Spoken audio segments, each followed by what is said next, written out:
Luciano Cetro, soy paisajista. Actualmente, bueno, tengo mi productora de paisaje y me dedico tanto a la docencia como al diseño, a la ejecución y a la planificación del paisaje. Así que, bueno, me convocaron para estos talleres, lo cual me parece que están buenísimos que se puedan dar, y, y poder, de alguna manera, trasladarle desde la práctica profesional y poder conectar con la naturaleza, que es un poco mi objetivo de mi vida, y como un fiel, digamos, discípulo de la naturaleza, que es nuestra maestra, ¿no? Y en este caso, a mí lo que se me ocurrió, como para ir empezando, y ya que tenemos una horita y poder llegar a abarcar el tema, y que ahora les voy a dar una presentación, es un poco los suelos, ¿no? Lo interesante que cómo responden los suelos, pero los suelos desde el paisajismo, como yo lo estudié y como hoy también sigo investigando, que son tan importantes en su relación con las plantas y con el entorno. Así que yo ya voy a dar, dicho un poco todo esto, quiero compartirles la pantalla y compartirles esta presentación. Bien. Bueno, ahí se está viendo, ¿no? Se ve, perfecto. Bueno, Emma creo que dijo que sí, asiente con la cabeza, así que estamos viendo ahí la presentación. Está el mundial. Bueno, un poco esto que les venía contando, ¿no? Que para mí es muy interesante que para ver, sobre todo, y para dentro de estos talleres que son del área de sustentabilidad, cómo ver nuestras plantas cada día más lindas, o que estén lindas, o que duren y sean sostenibles a lo largo del tiempo. A mí se me ocurrió, de hecho que también estoy preparando un curso de jardinería básica en línea, tocar este tema que no es menor y es muy importante y de alguna manera didáctica, y que se pueda comprender, ya que el tema es bastante amplio y tiene tiene mucho tecnicismo, pero bueno, dentro de mi carrera como docente, busqué la manera y las imágenes para que se pueda comprender, porque para mí es lo más importante frente a una charla, frente a un curso, o frente a cualquier, digamos, definición de lo que estamos hablando, sea comprendido el tema. Entonces hoy el título es el suelo y su relación con las plantas y el entorno. Pero en realidad el término correcto es edafología. ¿Y qué es la edafología? ¿No? Que es una ciencia, digamos, una rama de la ciencia, como dice acá en la imagen. La edafología es una rama de la ciencia que estudia la composición y naturaleza del suelo en su relación con las plantas y el entorno que le rodea. Por eso el título es el suelo y su relación con las plantas, ¿no? ¿Cómo es esa relación entre el suelo y las plantas? Que para mí me parece muy interesante y muy importante, para que no solo aporten vida al suelo, que es lo que vemos abajo, sino cómo es eso que se ve tan lindo arriba, qué es lo que está sucediendo, para que algo que se ve tan lindo y algunos no comprenden, o también desalentar un poco el consumo de productos químicos, tanto sean para lo que es fitosanidad, plagas y enfermedades, como para lo que es fertilización. Entonces todo eso tiene que ver con el suelo, porque como vemos acá en esta imagen, y este primer horizonte, que ahora vamos a hablar un poco de eso, y para que se vea verde, con estructura y la floración, sea dentro de todo lo que es el material vegetal, partiendo desde un césped como una escala menor, pasando por un cubresuelo, un arbusto, una herbácea, cualquier floral, un árbol, una palmera, y cualquier planta necesita este estudio del suelo. Entonces, lo que me pareció bastante dinámico, y un poco para comprender cómo se comporta el suelo, son los horizontes, las propiedades del suelo, ¿no? Estos perfiles del suelo. ¿Cómo está compuesto el suelo? ¿Qué es lo que no vemos justamente abajo de todas esas plantas que se ven tan lindas? Bueno, para que las plantas estén lindas, como digo siempre, o me preguntan, o sean sostenibles, y uno no tenga que estar plantando especies todo el tiempo, o se secan, o hay un montón de factores, más allá del agua, la humedad y el riego, que hagan que las plantas empiecen a deteriorarse, a enfermarse, a estar mal, tienen que ver con los sustratos, con el suelo, dónde voy a ubicar la planta. Y más allá de eso también, saber que las plantas no todas se adaptan a cualquier suelo. Entonces vamos a nombrar esto así de manera dinámica, el horizonte O, el horizonte A, el horizonte B, el horizonte C y el horizonte D. Como si hiciéramos un corte vertical en ese suelo y empecemos a ver estos horizontes, ¿no? El horizonte O, y acá les muestro una foto, como desde el gráfico a la foto real, ¿no? ¿Cómo son esos? Porque en la imagen y en el gráfico se entiende bien, pero en la foto quizás se entiende un poco mejor. Cómo está la vegetación ahí arriba y qué pasa si uno corta de manera vertical una porción del suelo y ver qué pasa ahí abajo. ¿Por qué? Porque ahora vamos a ver, ¿no? ¿Qué es lo interesante de todo esto? Entonces el horizonte O, dentro de las propiedades del suelo, que es la materia orgánica sin alterar, o sea, son los primeros centímetros del suelo, el mantillo, como se le dice, se pueden observar restos de animales, hojas, ramas, excrementos, porque todo lo que se deposita en el suelo de manera natural, en un ambiente natural, en un ecosistema, porque también esta palabra que muchas veces usamos es muy importante porque el suelo también es un ecosistema. Y cuando nosotros tenemos nuestras plantas, nuestras especies, tenemos que entender que vamos a tener un ecosistema. Es un tema amplio también el ecosistema, es como una huerta, como un estanque, todo tiene una biodiversidad. Y ese ecosistema, si está balanceado y equilibrado, va a hacer que toda la vida sea pareja y que todo, como decía antes, si el suelo del ecosistema está bien, todo lo que se ve arriba también va a estar bien, porque se traslada de abajo hacia arriba y de arriba hacia abajo, como la vida de un árbol, ¿no? La semilla sale la plantulita se hace el árbol genera la flor el fruto la semilla, y así toda la bueno, eso es todo el ciclo de vida. En el suelo pasa algo parecido. Y el horizonte O justamente es el que recibe toda esta materia orgánica que se va a empezar a descomponer, que son estos restos que nombro acá, ¿no? Se le dice mantillo porque es como una manta de restos de hojas, de materia orgánica, animales en acción y descomposición. Entonces va quedando esta suerte de mantillo por toda la superficie. Y ese mantillo después, al ir descomponiéndose y a través del tiempo y las lluvias y demás factores que también los vamos a nombrar en algún momento, va digamos, cayendo o liquidando hacia el horizonte A, y el horizonte A, como ahí les marco, que sería, digamos, rico en materia orgánica, que es la parte del suelo donde uno por lo general cultiva. Y ese horizonte A, como dijimos antes, ¿de dónde viene? De la descomposición del horizonte O. Por eso les digo que esto es de arriba hacia abajo, y de abajo hacia arriba, cuando veamos como el desarrollo de un suelo, ¿no? Como que esto es un poco la edafología, ¿cómo se desarrolla un suelo? ¿Cómo llegamos que desde la capa D a la O, y antes de que los suelos no existían, estaba lo D, que ahora vamos a llegar a cuál es ese horizonte, ¿no? Lo interesante es eso, es cómo empezar a entender, esto que le decía antes, que para mí lo más importante es que se comprenda, es que todo lo que va cayendo en el suelo, porque si comprendemos esto también, después lo podemos aplicar. ¿Qué es lo que tiramos al suelo? Muchas veces, al final de una obra civil, con todos los materiales que se utilizan, los suelos van sufriendo digamos, como esa materia que es justamente inerte, que no es orgánica, que no tiene vida, como cales, cementos, arenas, y cosas que no son favorables para el suelo. Entonces el suelo interpreta que eso que está recibiendo en esa superficie lo tiene que absorber.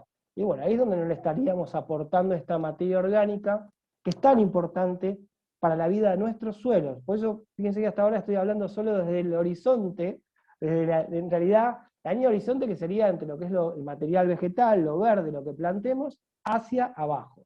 Bueno, el horizonte A, como vemos acá, es muy rico en materia orgánica, es la parte que cultivamos, es lo que todo campo sería como lo ideal que tenga para nosotros poder cultivar, si queremos dedicarnos al cultivo y después a la cosecha. Lo ideal es eso, ¿no? Y por lo general se caracteriza por tener este color oscuro, o la famosa tierra negra, que justamente cuando uno dice, bueno, ¿con qué plantar? ¿Qué compro? Bueno, tierra negra, porque la tierra negra es rica en materia orgánica. ¿Y de dónde sale toda esa tierra negra? Justamente del horizonte A. O sea, no está bueno que se venda esa tierra negra porque de algún lado evidentemente proviene.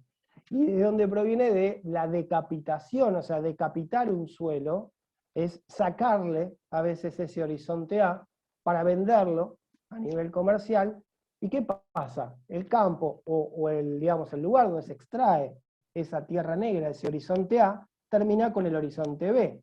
Y el horizonte B, como podemos observar, que es la zona de precipitado, es decir, es lo que va recibiendo también desde el horizonte A, como dijimos antes, los elementos minerales más finos. Y dentro de ellos, o sea, uno de los más importantes es la arcilla. De estos elementos minerales finos carece de humus, o sea que todo lo que vimos antes en el horizonte A, que era la tierra negra, en la zona de cultivo, riquísimo en materia orgánica porque es del horizonte O que viene en descomposición, ya empieza a carecer de estos elementos orgánicos, o esta materia orgánica, pero tiene la arcilla, principalmente la arcilla, que tiene este color un poco más pardo, arrojizo, como vemos un poco en este gráfico. Lo que tiene la arcilla es que tiene muy buena retención de agua, ¿no? y es muy buena en nutrientes. Pero, cuando hablamos de un suelo con presencia de mucha arcilla, lo que suele pasar es que ese suelo sea más compacto. ¿Vieron eso cuando dicen, bueno, no, depende de la especie? O sea, siempre recuerden, y lo voy a ir nombrando a lo largo de la charla, que todo lo que vamos a nombrar del suelo es para que tengamos muchísimo conocimiento de lo que sucede o cómo vive un suelo, para que lo que se ve arriba, que es lo que más nos interesa por lo general, como uso, ¿no? de un parque, o a mí como paisajista, o al cliente que recibe una planta, y que la vea linda a lo largo de las estaciones del año, más allá de que las especies hay que elegirlas de acuerdo al lugar donde uno las planta, ¿no? Tener en cuenta el clima del lugar, las precipitaciones y justamente los suelos, que es lo más importante. Entonces, si un suelo tiene mucho porcentaje de arcilla, la humedad de ese suelo va a ser rica, los nutrientes también, pero lo que no va a tener mucho va a ser de aireación, porque son materiales finos, esos materiales finos se pegan mucho más, y ahora después les voy a mostrar, igual vamos a hablar de un suelo poroso, y cómo se compone en esa torta del suelo para entenderlo mejor. Y esa partícula de arcilla que es fina, se mete entre los intersticios de la que es buena, digamos, pero ahora lo vamos a entender, quitándole el aire, ¿no? que es un factor fundamental dentro del suelo, o el oxígeno del suelo. Así que fíjense cómo de a poquito nos vamos metiendo, nos vamos, digamos, enterrando en este perfil del suelo para conocerlo, y ya casi que a veces cuando uno habla de esto, a mí se me vienen esos aromas que tienen estos perfiles del suelo cuando uno hace un pozo, o cuando uno trabaja con tierra, que es muy particular, ¿no? El olor a veces cuando está por llover, que ahí algo nos está indicando, ¿no? La tierra como el paisaje entra por los 5 sentidos, ¿no? Eso es lo que digo siempre. Así que en este caso lo que hay que tener en cuenta es eso, ¿no? Estar atento a nuestros sentidos y a nuestro sentido común. Hay que ser muy expertise, y un poco en esta charla la idea es eso, ¿no? Viendo los perfiles del suelo, tomar conciencia de que el suelo tiene vida. El horizonte C, que ya es un poco más primitivo, ¿no? que está constituido por la parte del pozo, que es in situ, ya es algo que, porque por lo general el horizonte A o el horizonte B vienen siendo arrastrados por cuestiones climáticas, ¿no? Entonces, por el agua, por las pendientes o por el relieve, esa agua es arrastrada, y esa materia orgánica y esas partículas del suelo que se van a ir moviendo van generando un suelo. ¿Y quién las recibe? Bueno, el horizonte C, que es esta roca en descomposición por acción mecánica del clima y de muchos factores, que después los voy a nombrar también, pero entender que, bueno, hay un horizonte que soporta todas estas capas que fuimos viendo. No me quiero poner tan técnico, porque podríamos decir que el horizonte O son 5 centímetros, el horizonte A, un ideal, es entre 10, 15 a 30 o 40 centímetros, que es muy difícil encontrar esos suelos. El horizonte B ya va desde 40 centímetros a 1,20 m y de ahí para abajo, ¿no? Pero por eso no quiero seguir metiendo cosas técnicas para que se comprenda el tema. Bueno, estos fragmentos de la roca madre en descomposición y por acción mecánica van generando, ahí sí va hacia arriba, hacia el horizonte B. Y el horizonte B recibe estas partículas del suelo que vienen a través de las lluvias y de las pendientes y los relieves, arrastrando estas partículas del suelo.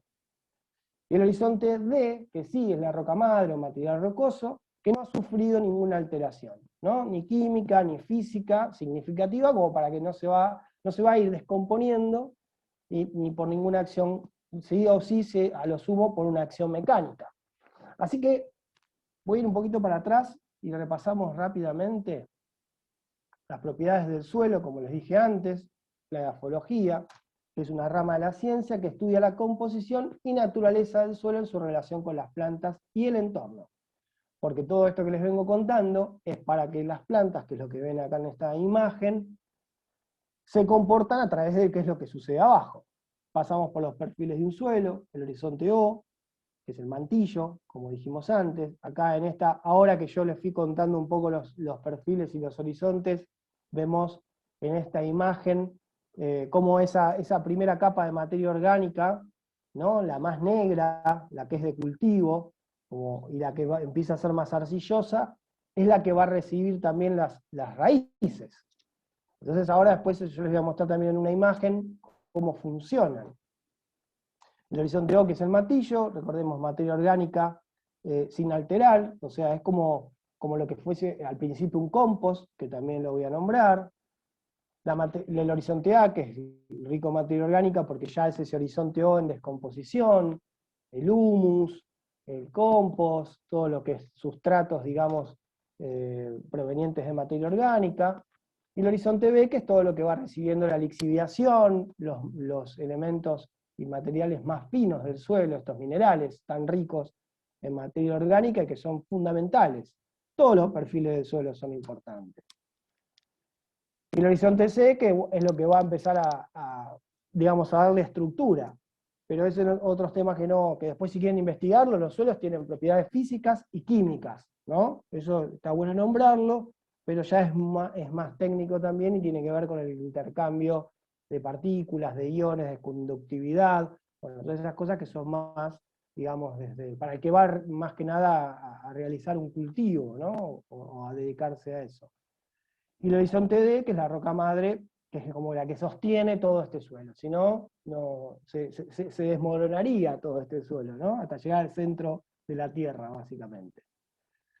Y la edafología, digamos, hablando un poco del suelo y de cómo se forman, hay 4 factores fundamentales que los fui nombrando a lo largo de los horizontes, que uno es el clima, ¿no? El clima, tanto los vientos, la temperatura, la humedad, las lluvias, desintegran la roca. Ahora es como si fuésemos a la inversa. ¿Recuerdan el horizonte D o C, que es la roca madre en descomposición? Bueno, el clima lo que va haciendo con el tiempo es trabajando esa roca de alguna manera como un escultor, ¿no? O escultora muy finamente, erosionando esas capas de roca madre y de minerales del suelo por una acción mecánica, ¿no? Como una atracción bastante fuerte. Entonces esa desintegración de la roca va formando partículas que conforman el suelo. Y el agua y el relieve son como los vehículos y encargados de llevar, ¿no? Esto que el agua arrastre, digamos, estas partículas para formar suelos, que es lo que les decía antes. Las rocas y la descomposición de esas rocas reciben estos suelos en descomposición por el agua. El agua es como que se suben al agua y la llevan, ¿no? hacia estos futuros suelos en formación. Por eso uno de los puntos fundamentales también son los minerales y la roca, que es el tipo de roca que determina las características del suelo, o sea, qué dará origen y su tiempo de formación, de acuerdo a la roca, qué tipo de roca, cuán dura sea esa roca, cuánto tarda en desintegrarse, cómo es el clima en esa región. Entonces eso que se va desintegrando tiene un factor que es el tiempo. De acuerdo a la roca y a la desintegración y a las lluvias y al clima, bueno, va a hacer que estas partículas de la roca vayan formando un nuevo suelo. Por eso esto es como hablando quizás en historia del suelo. ¿Cómo es la historia de un suelo? Bueno, en la edafología se estudia un poco de todo esto. Y la biota, ¿no? Como factor fundamental, como las raíces de las plantas que fracturan también, ¿no? Las rocas, mientras que los animales, con su actividad y descomposición, como puse acá, van estructurando el suelo y le aportan materia orgánica. Estructurando el suelo, como les decía antes, el suelo tiene dos factores que son la estructura física y química. La estructura tiene que ver con esto del suelo. ¿Cómo es esa estructura? Esto que decía antes de si el suelo es arcilloso, la estructura va a ser como mucho menos permeable, porque las partículas son más finas, o si tiene mucha más presencia de materia orgánica, va a ser más permeable, o sea que va a permitir que el agua percole mucho mejor, que las raíces puedan desarrollarse también mucho mejor, y como en el centro de este gráfico que les estoy mostrando en esta imagen, el suelo tiene esa textura migajosa, ¿no? Que si uno la aprieta con la mano, las puede degradar fácilmente.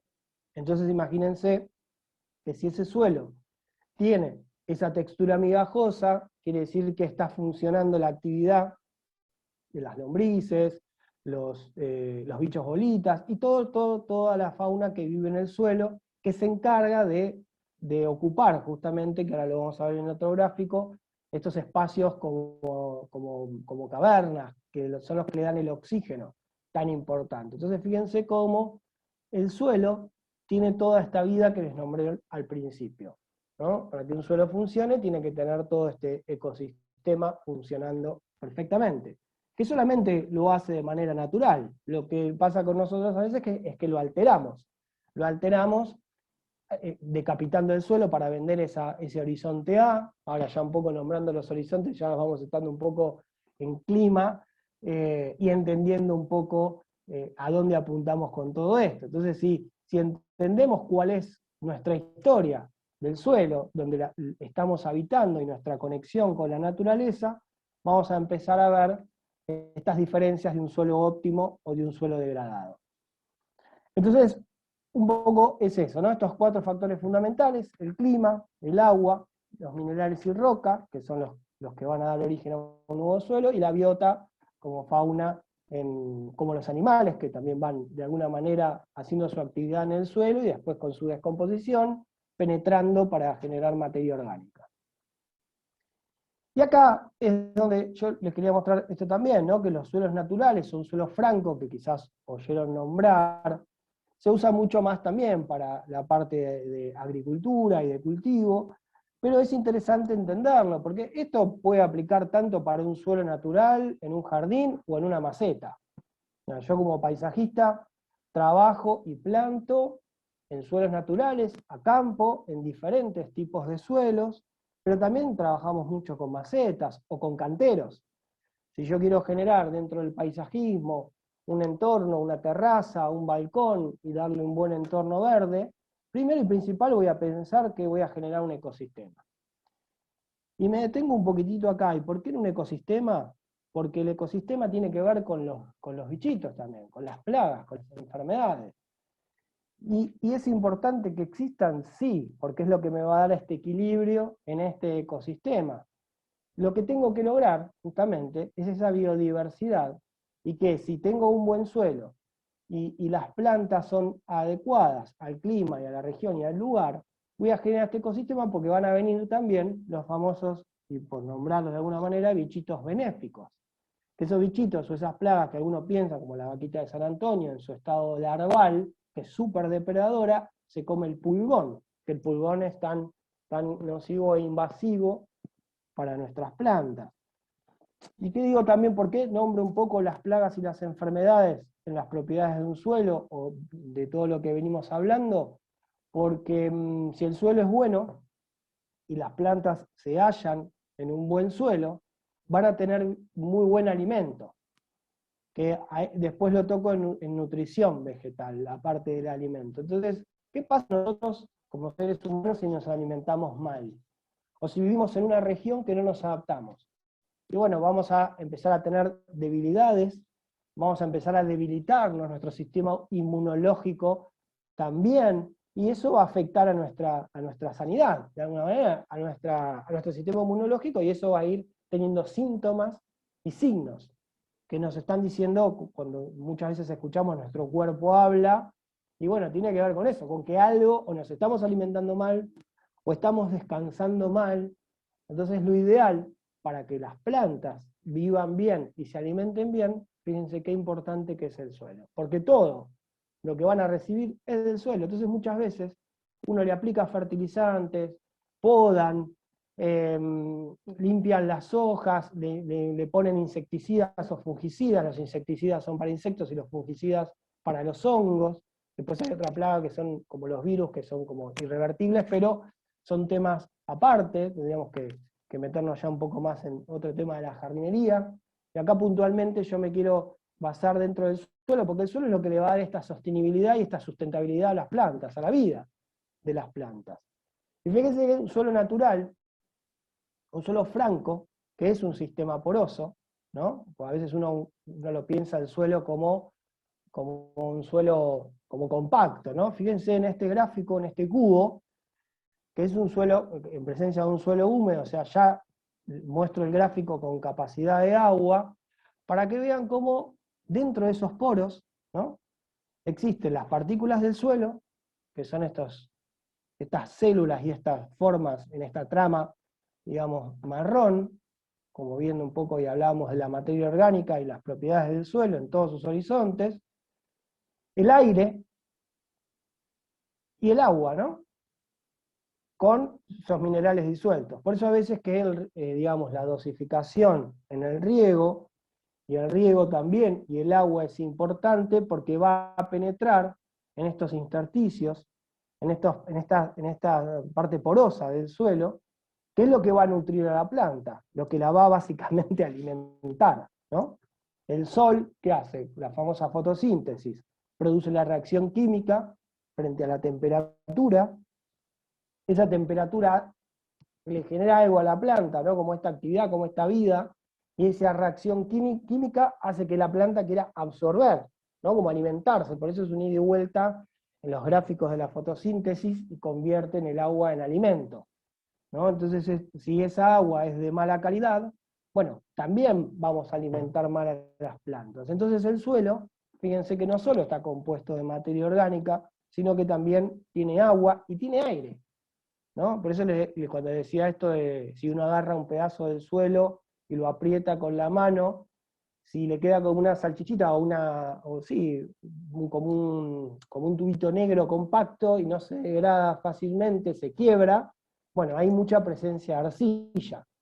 Entonces, si le falta, digamos, esa aireación, una de las maneras de recuperar el aire en el suelo es incorporándole arena. Pero la arena, digamos, la arena oriental, la arena de río, la arena gruesa, o perlita, para lo que es canteros y macetas, entonces le vamos a generar esa aireación. Fíjense qué importante es el aire en el suelo. Entonces, dentro de la vida de un suelo existe esto de la humedad y del agua.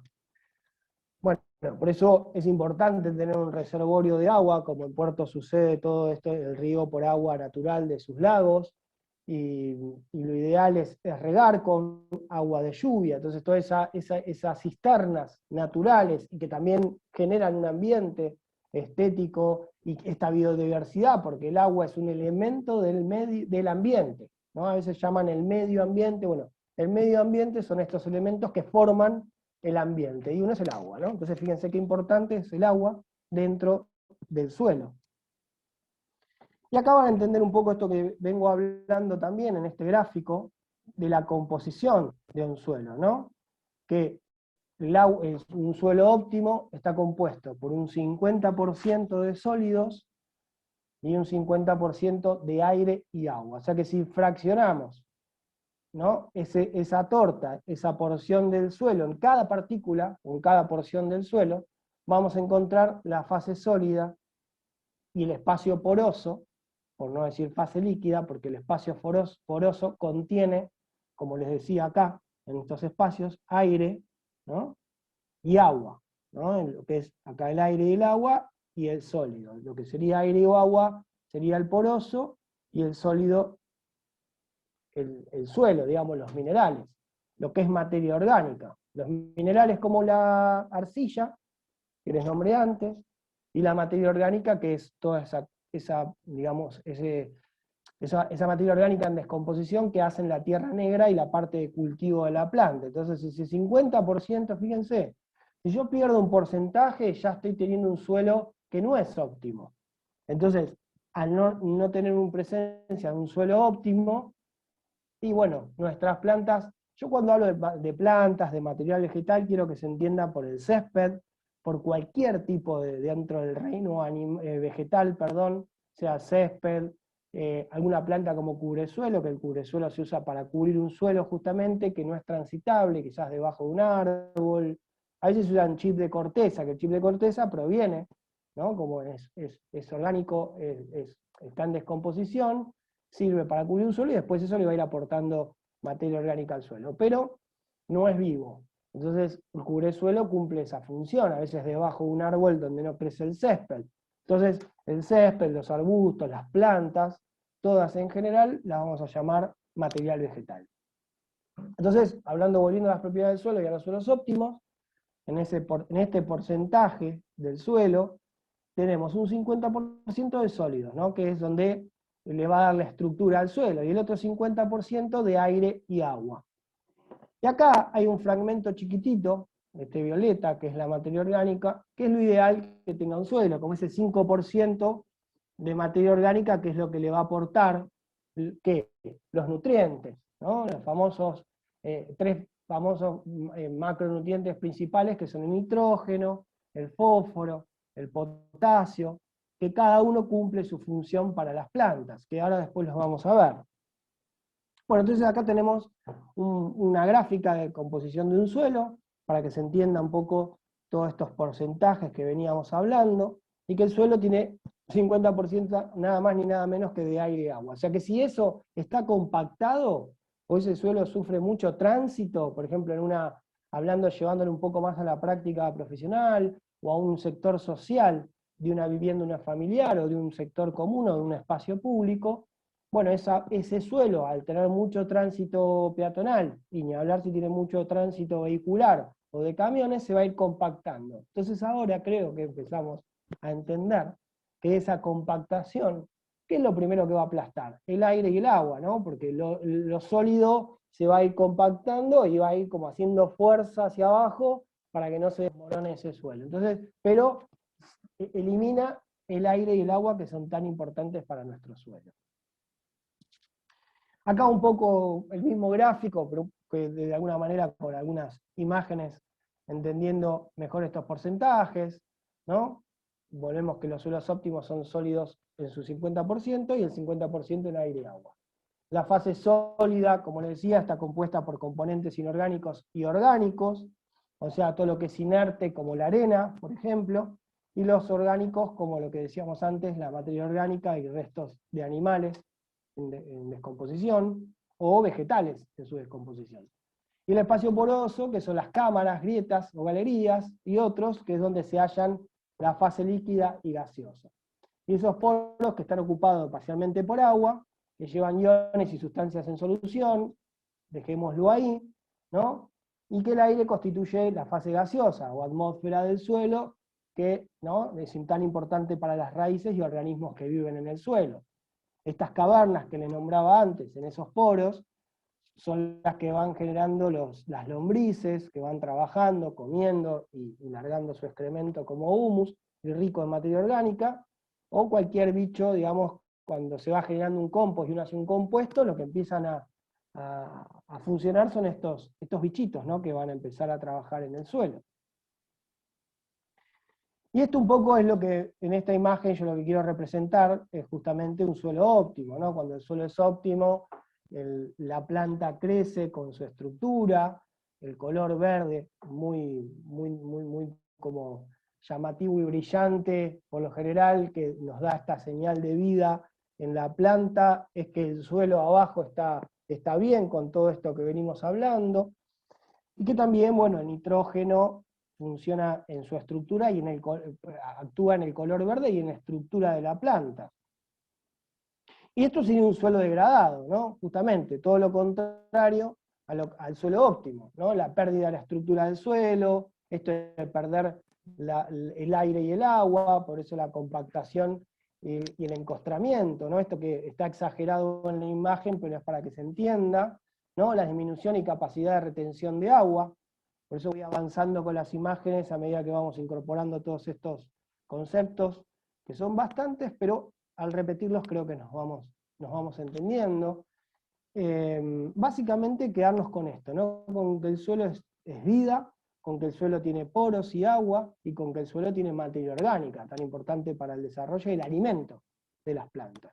Entonces un suelo degradado justamente le suceden todas estas cosas, pierde la estructura, se compacta, no retiene el agua, reduce, digamos, de la velocidad de la infiltración del agua de lluvia, es decir, que si yo volvemos a lo mismo, esto se puede aplicar a una maceta, o a un cantero, no quiere decir que tenga todos esos perfiles del suelo llegando a la roca madre, pero de alguna manera el drenaje de los canteros y en una maceta le incorporamos piedra, ¿no? O la leca, que hoy ya, digamos, la leca casi que desapareció por su costo y demás, se está reemplazando por pometina,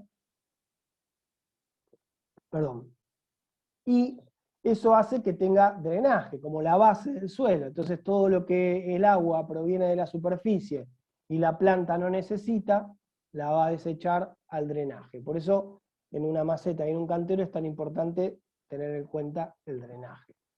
Y esa capacidad de filtración va a ser dada por esta textura migajosa, como le dije, del suelo, y que tenga aire y agua, ¿no? O el oxígeno.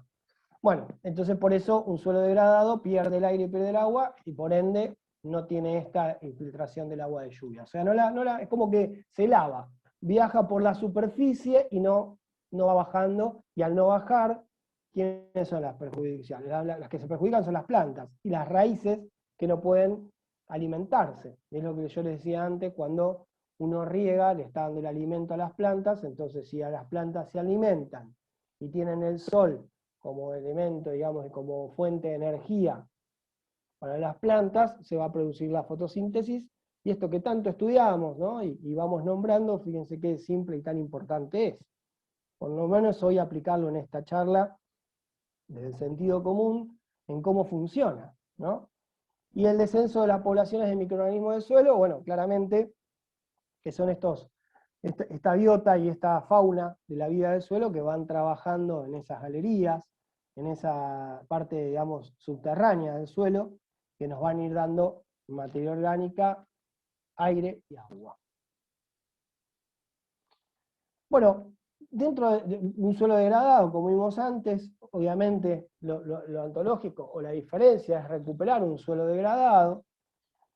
Y una de las maneras de recuperar un suelo degradado es, digamos, según el contexto también, como puse acá, el restaurar un suelo se puede llevar a cabo con una plantación, ¿no? O por lo menos uno de varios modos es esta, de recuperar los bosques naturales. Esto obviamente lleva muchísimo tiempo, y estas plantaciones naturales, que en algunos casos se pueden usar para bosques productivos, o explotación de productos como la madera, que tampoco está buena la deforestación, pero la implantación de nuevos bosques va a hacer que todo este suelo vuelva a tener esa vida. ¿Y qué es lo que estamos viendo en esta imagen y todo lo que ven en esa superficie? El horizonte O, ¿no? Entonces, fíjense como un suelo degradado perdió casi todos esos horizontes. Y la manera de ir recuperando el horizonte A, que es nuestra parte de cultivo y rico en materia orgánica, previene del horizonte O. Entonces, para que ese horizonte O vuelva a aparecer, tiene que aparecer la nueva flora, la nueva plantación. Porque si yo pongo plantas y vuelvo a plantar, lo que voy a generar, volvemos al ecosistema y a la biodiversidad, es a la atracción de la fauna, que es la que va a intervenir también con digamos, sus excrementos y su acción mecánica en el suelo, a darle esta vida, ¿no?, que tiene el suelo, que tanto venimos nombrando. Y también es importante que para recuperar un suelo, o si ustedes, digamos, están en presencia de un suelo para que quieran plantar y asegurar efectiva la plantación, y todo tiene que ver lo que estamos hablando para que sea sostenible y sustentable, que son dos cosas diferentes. Sustentable es que el mismo suelo pueda darle el alimento a las plantas, y que la planta le dé el alimento al suelo. Eso tiene que ver con un ciclo sustentable, ¿no? El famoso ciclo. Y lo sostenible tiene que ver con con la duración en el tiempo. Lo voy a resumir en dos conceptos básicos, es mucho más amplio, pero para entender a veces estos términos que tanto nombramos como lo sustentable y sostenible. Entonces, para que pueda hacer una planta que funcione bien, bueno, quizás en vez de recuperar todo un suelo degradado, lo que podemos hacer es mejorar los pozos de plantación. ¿Y qué es lo que vamos a incorporar en esos pozos de plantación? Bueno, los compost, que después les voy a mostrar en alguna otra imagen, que pueden ir generando, porque nosotros como humanos somos los, suena feo, pero somos los peores depredadores del suelo. Entonces, y como humanos tenemos que devolverle al suelo todo lo que el suelo nos da, ¿no? Entonces, de alguna manera, la mejor manera es generando nuestro propio compost, nuestra propia materia orgánica, que también se trabaja mucho en puertos, ¿no? Con el centro de chipeado y todas esas, digamos, vueltas al suelo que se quieren recuperar de la materia en descomposición, que a veces se desecha, y lo ideal es poder separarla, ¿no? Tenerla como lo que es la materia orgánica de inorgánica, y lo que se puede con el tiempo generar e incorporar al suelo. Entonces, un suelo degradado, la mejor manera, o si voy a tener un sector donde voy a cultivar o hacer una huerta, bueno, lo ideal es recuperar y darle un suelo óptimo. Y ese suelo óptimo, volvemos a todo lo que hablamos antes, por eso toda esa parte teórica que les mencioné antes, que me parecía súper importante, es para tomar conciencia y ver cómo funciona y que el suelo tiene, insisto, vida. Bueno, esto, ¿no? La enmienda a recuperar suelos degradados también existe con esto que les decía, con la incorporación de enmienda orgánica, ¿no? Que promueve el desarrollo de las reacciones químicas. Yo les decía que el suelo tiene propiedades químicas y físicas, y estos procesos microbiológicos que existen dentro del suelo para que, ¿no? la tierra empiece a ser rica en materia orgánica.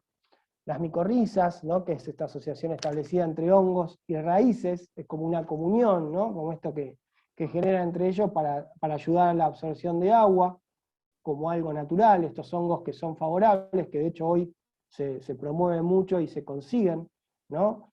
Para darle, digamos, sanidad al suelo, para que la plantulita, esa planta chiquitita que uno, o esa semilla, no sufra o no tenga un hongo que después estrangula el cuello de la plantulita. Existen estos hongos benéficos que trabajan con las raíces, ayudan a la absorción de agua y por ende a los nutrientes, ¿no?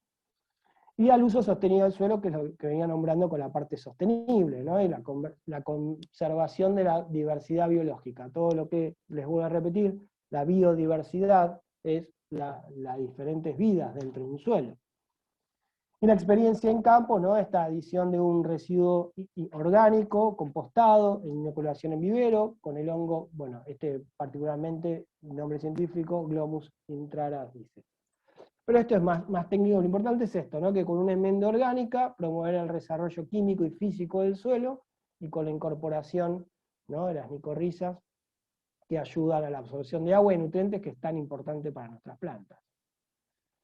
Bueno, entonces el crecimiento de las raíces en un suelo óptimo, ¿no? Si yo tengo un suelo óptimo, fíjense que cada raicilla, ¿no? Que todo, esto es claramente, en esta imagen ahora entienden perfectamente lo que yo les vengo contando, qué importante es para que la parte de la planta aérea, por así decirlo, el tallo y sus hojas, se vean bien y con estructura y fuerza, es que las raíces estén bien. Casi que si yo hago una proyección de la planta hacia abajo, el mismo ancho y profundo es un espejo perfecto hacia abajo. Acá a la izquierda es más como un gráfico, ¿no? Pero a la derecha está como en una imagen más real, donde esas raicillas, las raíces tienen dos partes fundamentales que se las menciono y se las van a acordar. Una que es la más gruesa, que es como si fuese el tronco hacia abajo, que es la estructura. ¿Qué es la estructura y qué lo va a hacer? Básicamente, ¿qué es lo que va a hacer? Va a sostener esa planta. Y las finitas, esas raicillas más finitas, son las que van a absorber el agua. Por eso están las raíces de anclaje y las absorbentes. Y para que esas raíces, que son las más finitas, se desarrollen bien y puedan absorber los alimentos, recorramos todo lo que venimos hablando. El suelo tiene que tener aire, agua, ser rico en materia orgánica, que no esté compactado, y que esas raicillas puedan viajar, crecer, desarrollarse, para que no se genere como digamos, como una pelota de raíz, y eso no solo que no va a permitir la retención ni la absorción de agua, sino que le va a quitar estructura. Y hay veces, en ciudad particularmente, uno de los casos más comunes de por qué se cae un árbol, es porque les podan las raíces de anclaje o no tiene mucha capacidad de desarrollo. Entonces, desarrolla la planta por una cuestión natural hacia arriba, engrosa el tronco, crece la copa, y el peso es mucho, mucho para que la raíz que esté abajo no puedan soportarlo, entonces se terminan cayendo. Básicamente es eso. Pero bueno, entendiendo todo esto, y si el suelo no es bueno, por eso en ciudad, y cuando cambian veredas, o hormigonan, o cambian el granito del cordón original, bueno, todo eso va perdiendo la estructura de raíces, que es una de las dos partes fundamentales de la raíz, que es la estructura, y se cae, ¿no? Y en este caso, no mantiene la planta. La nutrición vegetal, que la envolvemos dentro del pH, esto lo vamos a ver rápidamente, para no seguir metiendo tantos conceptos, pero entendamos que el pH es fundamental en un suelo. Acá en la imagen vemos que el verde, ¿no? Entre este medio amarillo verdoso y el verde, es un pH neutro, oscila entre los 6,5 a 7, ¿no? Y la nutrición vegetal, o sea que ese suelo sea rico en materia orgánica que le aporte el nitrógeno, el fósforo y el potasio, ¿no? Como reacción del suelo, puede tener esto, ¿no? La salinidad, que sea un pH alto, retención de nutrientes, que es lo más importante, o sea que si el suelo tiene vida y es bueno en materia orgánica y el agua se mueve bien, lo que va a hacer es que el pH sea neutro, y al tener un pH neutro, que esto quizás lo oyeron nombrar, lo que va a pasar es que retenga y que los nutrientes se muevan mucho mejor. Y eso lo vamos a entender en este gráfico. Fíjense que un pH neutro que va entre 6,5 a 7,5, todos los elementos más importantes, los tres principales, como el nitrógeno, el fósforo y el potasio, en su mayor, ¿no? Capacidad, están dentro de un pH neutro. El ácido es bueno también, un pH ácido entre 4,5 a 5, por lo general la famosa grama bahiana, como un césped exótico e híbrido, bueno, funciona como es proveniente de Brasil, y los suelos son más ácidos, les gusta más este pH más ácido. Y plantas quizás que les gusta, bueno, todas las plantas de interior les gusta mucho más un pH ácido, lo que es rosas, los jazmines, las camelias, bueno, hortensias, etcétera, les gusta mucho más el pH ácido. Y el pH neutro es para la gran mayoría, les diría que todas las plantas, ¿no? Que tienen todos los componentes principales, como el nitrógeno, fósforo y potasio, y los secundarios, que son el azufre, el calcio, el magnesio, el hierro, tan importantes para, digamos, que nuestras plantas perduren en el tiempo. Y lo que les decía es eso, si el suelo está bien y el pH es neutro, todos estos elementos se van a mover mucho mejor para el alimento de nuestras plantas, que las van a incorporar a través del agua. Y otra cosa importante y natural para incorporar todo eso que venimos nombrando, que es el compostaje, ¿no? Que es lo que les dije antes, es la manera que nosotros podemos, de manera natural, y nosotros como seres humanos, aportarle al suelo, es la base de cualquier cultivo, ¿no? Como restos de materia orgánica, húmeda y seca. El corte del césped, por ejemplo, favorece todo lo que es resto de corte del césped, que es húmedo en ese caso, favorece las hojas secas, ahora en esta época de otoño-invierno, en nuestro hemisferio, las hojas secas se pueden mezclar con la materia orgánica fresca, y esa mixtura entre lo húmedo y seco va a generar la actividad de estos microorganismos que van a ir trabajando sobre el compuesto, ¿no? Entonces esto que puse acá, como un poco concepto del compostaje, es la base de cualquier cultivo en el suelo, y de eso no hay ninguna duda, ¿no? Es el soporte natural de cualquier cultivo.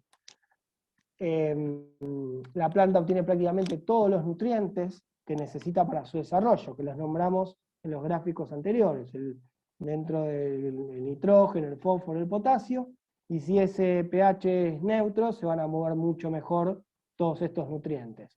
Por ello es esencial tener un suelo nutrido, aireado, fresco, lleno de micro y macrofauna, beneficiosos, como les decía antes. El suelo tiene también esta fauna beneficiosa que son transformadores del suelo, como los bichos bolitas, las lombrices, etcétera, ¿no? Y todo ello se consigue con un buen laboreo del suelo y utilizando un buen compost.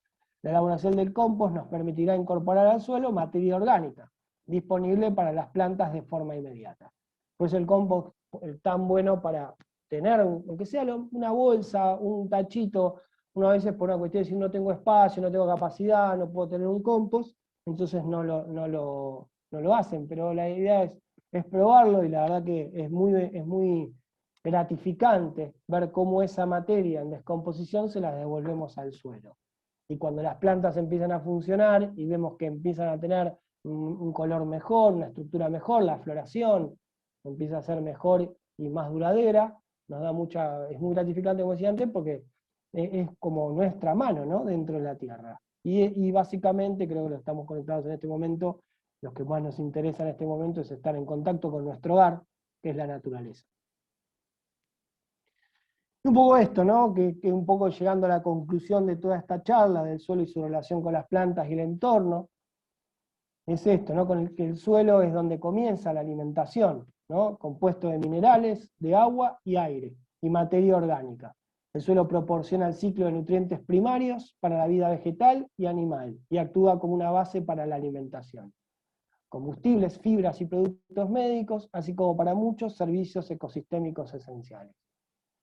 Por eso digo que es de acuerdo al entorno, porque todo el entorno tiene que ver con el suelo. Y todo lo que esté alrededor o en cualquier lugar, de cualquier región, va a caer en el suelo, ¿no? Por eso el suelo y su entorno.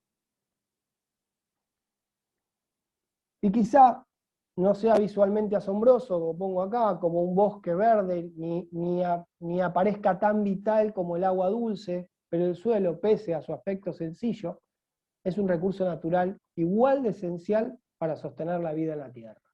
Hay veces que uno trabaja muchísimo como paisajista y dice, pero y no veo una planta, y ven tierra. Bueno, todo ese trabajo, todo el trabajo que justamente desarrolla Puertos antes de implantar todo lo que es las casas, las viviendas, y cuando llegamos nosotros como paisajistas, es justamente que lograr este trabajo tan grande como es el suelo, y que uno a veces no percibe, pero ahora, y un poco es esto que quería con esta charla, tomar conciencia o dejarles un poco de mi aprendizaje y de mi investigación, del que el suelo es tan importante hacia abajo como hacia arriba. Por eso les dejo esta conclusión, y se las vuelvo a repetir, que quizás no sea visualmente asombroso como un bosque verde, ni parezca tan vital como el agua dulce, pero el suelo, pese a su aspecto sencillo, es un recurso natural igual de esencial para sostener la vida en la Tierra. Y les dejo algunas imágenes que uno ve tan lindo, ¿no?, como estos parques, y bueno, estas plantaciones de canteros en flor tienen que ver con todo lo que venimos hablando. Bueno, eso fue todo. Creo que hablamos un montón, les conté un montón, así que ahora dejo de compartir. Y nada, esto, agradecerles su presencia. Para mí, siempre que prendo una cámara y puedo hablarles de mi profesión, de mi disciplina, que la amo desde el día 1 en que empecé a estudiar, materia por materia, y hoy hace 12 años que doy clases en la carrera de paisajismo, en diseño, en documentación de obra, pero hace mucho tiempo que vengo conectado con las plantas, con la naturaleza, y es lo que hoy me hace estar acá presentes y aportarles, ¿no?, mi granito de arena para el suelo, que ahora ya sabemos para qué sirve la arena, y estos conceptos básicos para cuidar un poco nuestra naturaleza. Bueno, sin más, las saludo, y espero que les haya sido de mucha utilidad y que puedan aplicarlo, y que cualquier consulta, les voy a compartir de nuevo la última placa, ¿no?, para que puedan... La página web está casi por subirla, pero si no, me pueden mandar un mail, ¿no? Esperen que les voy a volver al inicio. Bueno, y ahí tienen, Luciano Cetro es mi nombre, mi Instagram es Luciano Cetro, ahí también siempre cada tanto voy subiendo algunos tips y algunas cositas y vamos vamos estando en interacción con esta comunidad que hoy está tan presente en nuestras vidas. Bueno, nada más. Que tengan muy buenas tardes y que conecten cada día más con la naturaleza. Gracias. Gracias. Hasta luego. Gracias.